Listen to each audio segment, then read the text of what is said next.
Kekkaichi. Yoshinori Sumimura, notre héros, semble être un jeune collégien ordinaire, mais chaque soir, il parcourt l'enceinte de son collège pour protéger ce lieu sacré et puissant des esprits qui veulent le conquérir. En compétition permanente avec sa voisine Yukimura Tokine, tous deux perpétuent la tradition des maîtres Kekkai en protégeant l'ancien domaine du seigneur Karasumori depuis plus de 400 ans. Ils peuvent néanmoins compter sur leur esprit protecteur, Madarao et Akubi, pour débusquer les créatures. L'anime a pour genre action, comédie, fantasy, historique, roman, shonen, surnaturel et pour thème démon, super pouvoir, yokai.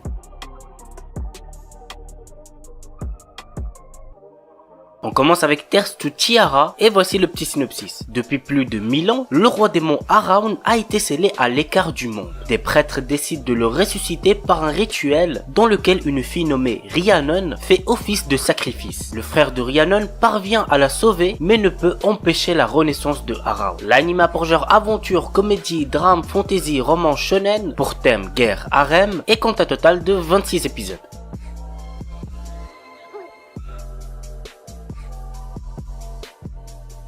Nurarion no Mago. Malgré les apparences, Rikuyu Nura n'est pas un garçon ordinaire. Il est le petit-fils du chef du clan Nura qui gouverne les yokai mais également l'héritier. Du fait qu'il soit mi-humain, certains clans mettent en place des complots pour renverser le pouvoir en place. Cependant, lorsque la nuit tombe sur le Japon et s'éveillent les êtres surnaturels, Rikuyu se transforme en guerrier implacable. Il devient Nura, le seigneur des yokai. L'anime a pour genre comédie, psychologique, school life, shonen, surnaturel, pour thème Yakuza yokai, et compte un total de 52 épisodes. Ataraku Mau Sama. Alors il me semble avoir déjà présenté cet animé, je me rappelle pas vraiment, mais ce qui est sûr c'est que c'est un animé vraiment à voir, j'ai passé un bon moment devant. Voici le petit résumé. Le roi démon vient d'être vaincu par le héros lors d'une guerre sanglante opposant les démons aux humains. Dû à cette défaite, le roi démon s'enfuit avec son meilleur commandant en ouvrant une porte vers le monde des humains. En arrivant à Tokyo, la langue des humains leur est étrangère. C'est dans cet univers que notre roi démon rebaptisé Sadao Mau et son commandant Shiro Ashiya doit survivre et s'habituer à vivre comme des humains. L'anime a pour genre comédie, fantastique, fantasy, romance, shonen, pour thème démon et compte un total de 13 épisodes. Utawa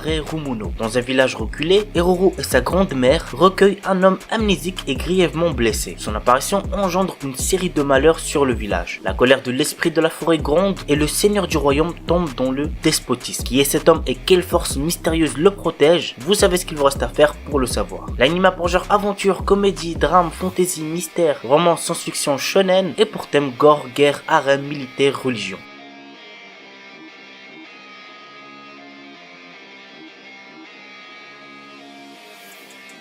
Valkyrie Apocalypse. L'histoire débute lorsque les dieux organisent une réunion pour décider du sort de l'humanité. À l'issue de cette rencontre, ils décident à l'unanimité d'anéantir l'humanité en déclenchant l'apocalypse. Cependant, une Valkyrie propose aux dieux un ultime affrontement. Un grand tournoi où 13 dieux et 13 champions humains s'affronteront dans des combats singuliers pour décider si l'humanité doit disparaître ou non. L'anime a pour genre action, aventure, drame, fantasy, historique et pour thème combat, dieux, déesses, mythologie, tournoi.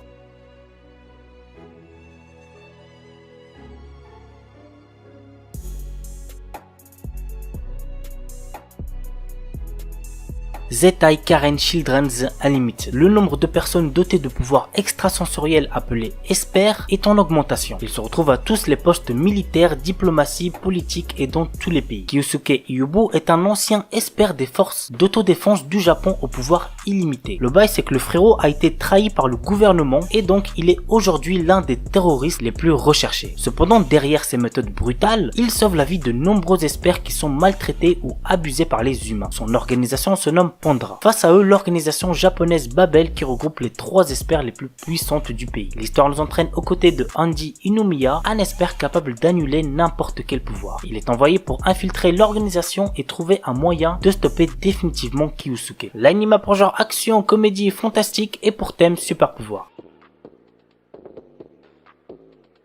Ushio Tutora. Ushio découvre un jour dans son sous-sol un monstre. Celui-là même qui a été empalé par l'un de ses ancêtres il y a 500 ans avec la lance du fauve. Ushio, qui n'avait jamais cru à cette histoire, constate que cette découverte va poser problème car le monstre va libérer des énergies négatives qui vont faire apparaître des spectres qui s'attaquent à tout le monde. Ushio n'a plus le choix. Il est obligé de libérer ce monstre mangeur d'hommes afin de l'aider à ramener l'ordre. L'anime a pour genre action, aventure, comédie, horreur, épouvante, surnaturelle, pour thème thème démon yokai et compte un total de 39 épisodes.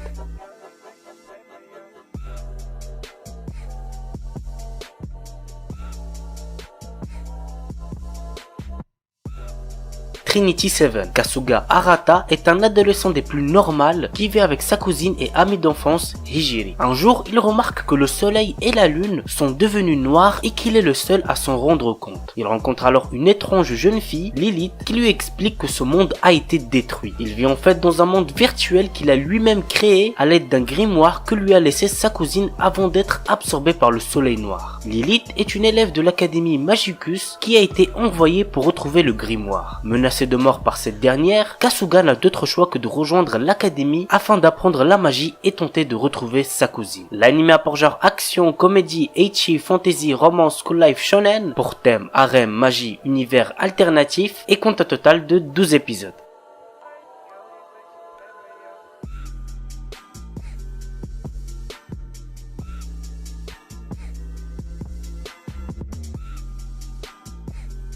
Overlord. L'histoire se déroule lorsque la fin du célèbre MMORPG IGG Drazel est annoncée. Cependant, Momonga, qui est l'un des plus puissants sorciers du jeu, avec son avatar de squelette, décide de rester jusqu'à l'arrêt des serveurs dans son QG. C'est alors qu'il découvre que le jeu continue à fonctionner et que les PNJ de son QG prennent vie avec leur propre conscience. À l'extérieur, ce n'est plus IGG Drazel mais un monde inconnu qui s'étend à perte de vue. Momonga ne va pas essayer de trouver une solution pour revenir dans la réalité. Il décide de partir à la recherche d'un nouveau but à son existence et prendre la décision de conquérir ce nouvel univers tout en y laissant son empreinte. L'anime a pour genre action, aventure, fantasy, science-fiction, seinen, pour thème autre monde, combat, jeu, monde virtuel et compte un total de 39 épisodes.